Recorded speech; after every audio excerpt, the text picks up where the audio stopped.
The scent of cold iron and wet stone clings to the damp air of the armory, heavy and suffocating, like the breath of a tomb. Here, where the light of a single tallow candle gutters against the encroaching dark, the world feels narrow, sharp, and dangerously quiet. A blacksmith's hand, calloused by decades of taming fire, brushes over the notched edge of a crossbow's steel lath. The metal is weeping, a thin, translucent veil of condensation gathered in the morning chill, as if the weapon itself senses the grim purpose for which it was forged. This is no elegant blade required for a knight's dance of honor. It is a cold, mechanical hunger, waiting to be fed. In the centuries before this moment, death on the battlefield was a ritual of proximity. To kill a man, you had to look into his eyes, feel the shudder of his heartbeat through the hilt of a sword, and smell the iron of his blood. But this device, this silent reaper, has changed the grammar of slaughter. It ignores the sanctity of anointed silk and bites through the layered thickness of noble plate as if it were mere parchment. There is a terrifying, lonely geometry in its design. It does not care for the lineage of its target or the years of training etched into a warrior's soul. It only understands the release of tension and the brutal physics of the bolt. Listen to the sound as the windlass turns. The groan of the hempen cord is the sound of a living thing being pushed to its breaking point. It is a low, visceral protest of fiber against steel. In this tension, the very foundations of the medieval world begin to fracture. We find ourselves standing on the precipice of a silent revolution, where a peasant's trembling finger, slick with the sweat of fear and hunger, possesses the sudden, unholy power to unmake a king from 100 paces away. The hierarchy of heaven and earth, once thought to be immutable, is now held captive by a trigger. But as the blacksmith pulls back, leaving the weapon in the shadows, a different kind of tension begins to rise beyond the armory walls.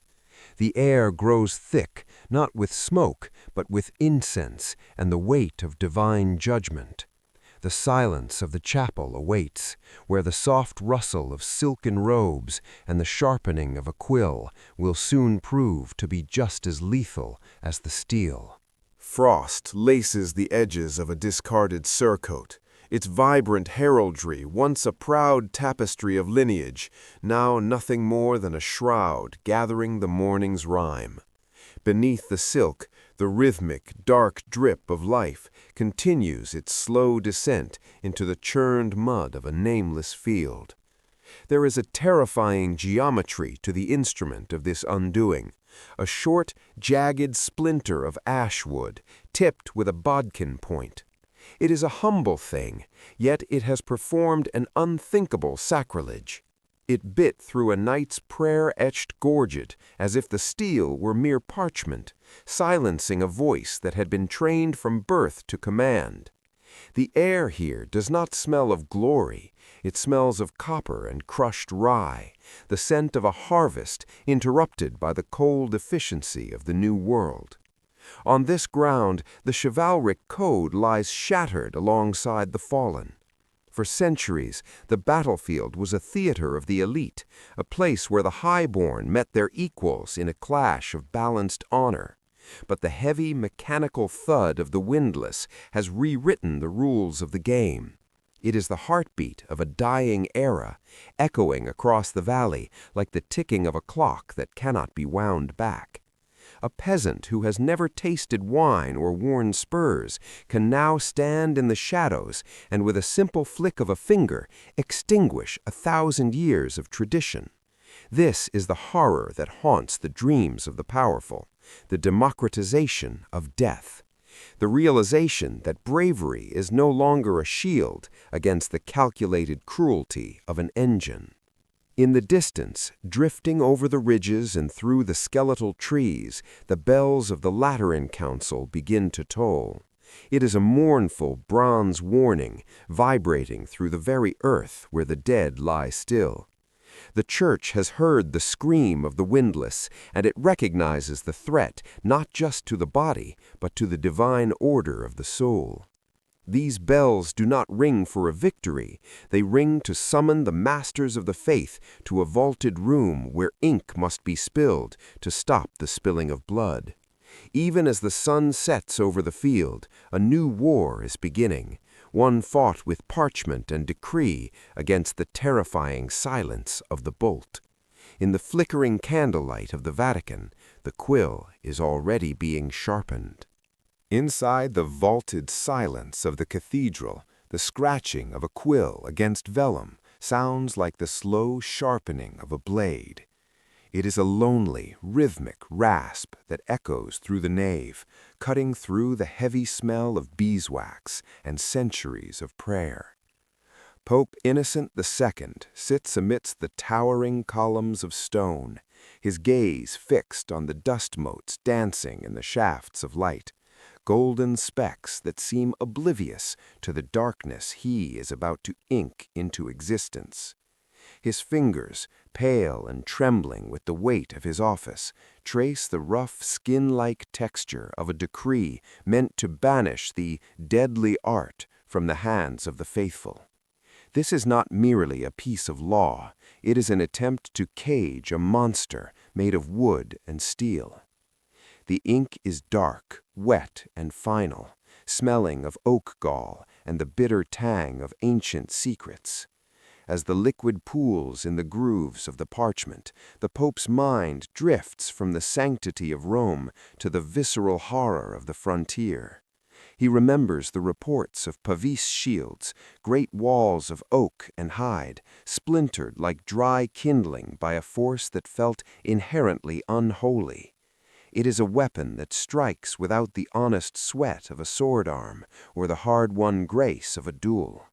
To stand 100 paces away and end a life with a mechanical click is to invite a hollow, echoing silence into the human soul.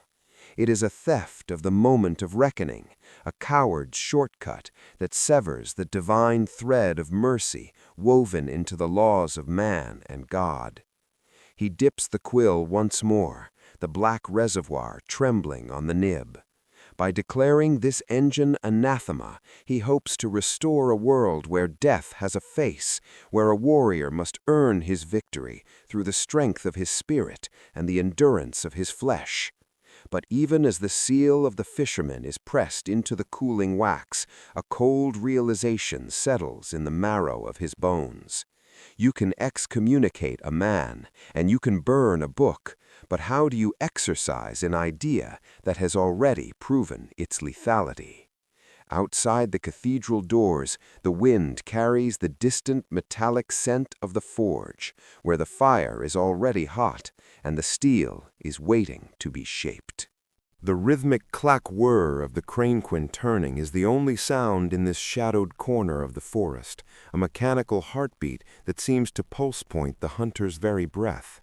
There is no bird song here, only the groaning of stressed wood and the chillingly precise click of iron teeth catching. A young mercenary, hardly more than a boy, with boots caked in the gray, unforgiving clay of the lowlands, squints through the sights of the tiller. His world has narrowed to a singular, lethal point of focus. He feels the terrifying weight of the trigger against his calloused finger. It is a burden of steel and sinew, a cold marriage of physics and malice that transforms a simple laborer into a dealer of sudden destiny. Across the clearing, a figure moves through the dappled light, unaware that the distance between life and death has been measured in the tension of a hempen cord. The mercenary does not see a man, a father, or a fellow soul. Through the narrow notch of the sights, he sees only a target. The humanity of the stranger is stripped away, dissolved by the sheer, cowardly distance this engine provides. There is no need for a war cry, no requirement for the intimate, exhausting terror of the shield wall. There is only the calculation of the bolt's flight. The air feels thin, charged with the static of an impending storm, as the boy realizes that with one small movement he can erase a life he has never even touched. As the safety catch is thumbed, the wind shifts, carrying the faint bittersweet scent of wild thyme and the metallic tang of rain on the horizon. It is a moment of profound transition, where the ancient, sacred ritual of combat, once defined by the sweat and courage of the duel, is discarded in favor of a calculated slaughter. The forest holds its breath. The stillness is absolute, a vacuum waiting to be filled by the violent snap of the string.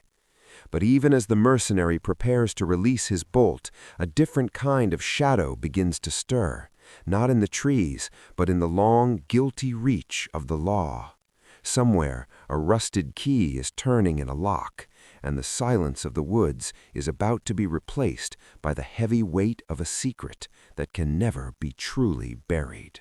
A rusted key turns in the lock of a heavy oak chest, the scream of metal on metal piercing the stillness of a forgotten cellar. Inside, swaddled in layers of oiled leather like a shameful sin, lies the machine that the world tried to forget. As the wrappings are pulled back, the air is filled with the scent of rancid fat and stale earth, the smell of a weapon that has spent years in the dark, breathing the damp of the underworld. The wood of the tiller is scarred, its grain pockmarked by grit and age, much like the gnarled hands that now reach out to touch it. These are the hands that once gripped the steel during the siege of a forgotten keep, back before the decrees, back when the sky was torn apart by the sound of invisible death. There is an unbearable weight to the memory of the bolts. In the mind of the survivor, they still hiss through the air like angry vipers, a sound so thin and sharp it could cut the soul. He remembers the dull, sickening thud of the bodkin point striking home, a sound that signaled the end of a lineage in a heartbeat, without a word spoken or a sword drawn. This is the heavy, suffocating ghost of the crossbow, the guilt of a victory won not through the fire of bravery or the sweat of the duel, but through the cold, calculated efficiency of a banned machine. To kill from the shadows was to survive, but it was also to carry a stain that no priest's absolution could truly wash away. The shadows of the cellar seem to tighten now, pressing inward, as if the very stone resents the presence of the forbidden steel. The silence here is not peaceful. It is heavy, populated by the ghosts of those who fell without a chance to defend their honor. The old soldier pulls the leather back over the weapon, hiding the shame once more, but the tension remains, vibrating in his bones like a drawn string. He knows that while this machine sleeps in the dark, the world above has changed forever. Even now, the fear of this mechanical reaper has reached the high tables of the lords, turning their grand feast halls into cages of silent, flickering suspicion. The great feast hall is suddenly, violently silent, the laughter of 100 knights snuffed out like a candle in a gale.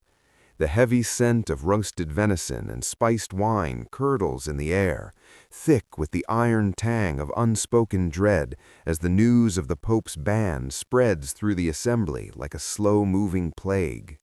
Silver goblets remain suspended in mid-air, trembling in hands that have only ever known the confidence of the sword. The fire in the hearth crackles, throwing sparks against the tapestries, but the warmth does not reach the men at the high table. They have just learned that their world, built on the solid masonry of caste and courage, has been breached by a splinter of ash. A lord reaches up to touch the intricate gold embroidery of his tunic, his fingers lingering on the fine silk as if feeling the newfound vulnerability of the skin beneath. For centuries, his armor was a sacred shell, a physical manifestation of his proximity to God and power. But now he realizes that his status offers no shield against the mechanical bolt. It is an invisibility of danger that haunts these halls, the terrifying knowledge that a boy who has never stepped foot in a court, armed with the church's forbidden steel, might finally look his masters in the eye from the safety of the trees and end a 1,000-year dynasty. The hierarchy of the heavens, once as firm as the stone arches above them, has begun to groan under the weight of this peasant's engine. The flickering torchlight reflects off a suit of empty plate armor standing in the corner, a hollow shell of a tradition that can no longer guarantee the safety of the crown or the altar. It looks like a ghost, a relic of a time when war was a conversation between equals. Now that conversation has been silenced by a weapon that refuses to speak the language of honor. As the wine grows cold and the Lord's gaze drifts to the dark, unlit corners of the hall, he wonders if the law can truly protect what the shield cannot. But even as the Church commands the world to cast its weapons into the dark, the soot of the forge still rises, marking the sky with a promise of fire that no decree can extinguish. Cold rain washes the soot from a blackened forge, a gray, rhythmic weeping that tastes of charcoal and iron. On the ground, the shattered remains of a crossbow are cast unceremoniously into the scrap heap, its terrible tension finally broken by the weight of ecclesiastical law. The iron pieces clatter against one another, a discordant music of obsolescence and fear, as the wood that once held the power to unmake kings is left to rot in the mud. There is a strange, hollow peace in the sound, a silence where there used to be the violent snap of a hempen cord. The fire that birthed this mechanical reaper has been doused, yet the steam rising from the embers feels like the ghost of a departing era. A priest stands over the pile, his heavy woolen robes sodden with the damp, his fingers tracing the wooden beads of a rosary. He murmurs a low, rhythmic prayer, not for the steel, but for the souls lost to the weapon's swift, graceless bite, the knights who died without confession, and the peasants whose hearts were hardened by the power of the trigger. He looks upon the twisted metal as if it were a heretic's bone, believing that by breaking the tool he can heal the fractured soul of Christendom. To him, the ban is a restoration of the divine order, a return to a time when death was a sacred reckoning, not a calculated distance. Yet even as the Church commands the world to forget the bow, the memory of its lethality lingers like a scar that refuses to fade. It lives on in the empty seats at the harvest table and the haunted eyes of veterans who know that the world has seen a dark light it can never unsee. The power has shifted, but it has not vanished. As the priest turns away from the scrap heap, leaving the iron to rust into the earth, we realize that the true weapon was never just the wood or the steel. It was the idea that even the highest among us can be reached from the shadows. The transition is complete. We have moved from the physical terror of the bolt to the invisible iron grip of the law, wondering if the peace we have bought is merely a veil over a wound that will never truly close.